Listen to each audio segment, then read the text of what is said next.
Chapter 13 संश्लेषित रेशे और प्लास्टिक।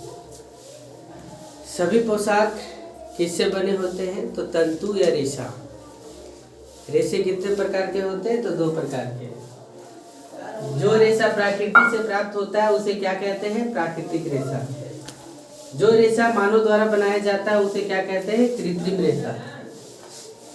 सूती, रेशम, ऊनी, ईटीसी किस प्रकार की रेशा है? तो प्राकृतिक रेशा। नॉयलन, रेयॉन, पॉलिस्टर, ईटीसी किस प्रकार की रेशा है? तो कृत्रिम रेशा। जब अनेक छोटी इकाइयों को मिलाकर के एक बड़ी एकल इकाई बनाते हैं तो उसे क्या कहते हैं? बहुलक। पॉलीमर किस भाषा का शब्द है? तो ग्रीक। पॉली का अर्थ क्या है? तो अनेक। सेल्यूलोज किससे बनी होती है? तो ग्लूकोज इकाइयों से। रेशम रेशे की खोज कहाँ हुई थी? तो चीन में। कृत्रिम तरीके से रेशम रेशे को क्या कहते हैं? तो रेयॉन। रेयॉन किससे बना होता है? तो काष्ठ की लुगदी से। नायलॉन का निर्माण कब किया गया? तो 1931 ईस्वी में। विश्व का पहला संश्लेषित रेशा कौन है? तो नायलॉन है।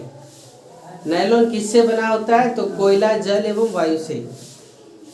मछली पकड़ने की जाली, बैडमिंटन एवं टेनिस, रॉकेट की डोरियां, रस्सियां, टूथब्रश, पेंट ब्रश, कंघी, कार का सीट बेल्ट इत्यादि किससे बना होता है? तो नायलॉन से। पैराशूट की रस्सियां बनाने के लिए किसका प्रयोग किया जाता है? तो नायलॉन का। पॉलिस्टर को इंग्लैंड में क्या कहा जाता है? तो टेरिलिन। पॉलिस्टर को अमेरिका में क्या कहा जाता है? तो डेक्रॉन। पॉलिस्टर को भारत में क्या कहा जाता है? तो टेरिन। पॉलीकॉट किससे बना होता है? तो पॉलिस्टर प्लस कॉटन। पॉली ऊल किससे बना होता है? तो पॉलिस्टर प्लस ऊल। किस प्रकार के रेशे से बना कपड़ा को धोवो और पहनो कहा जाता है? तो संश्लेषित रेशा। सूती वस्त्र जलने पर किस प्रकार की होती है? तो कागज की राख जैसा। कौन सा रेशा पिघल जाता है जबकि जलता नहीं है? तो नायलॉन। वैसे प्लास्टिक जो गर्म करने पर आसानी से विकृत हो जाता है उसे क्या कहते हैं? तो ऊष्मा सुघट्य प्लास्टिक।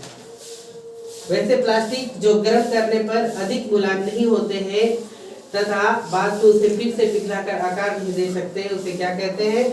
तो ऊष्मा सुदृढ़ प्लास्टिक यानी थर्मोसेटिक प्लास्टिक।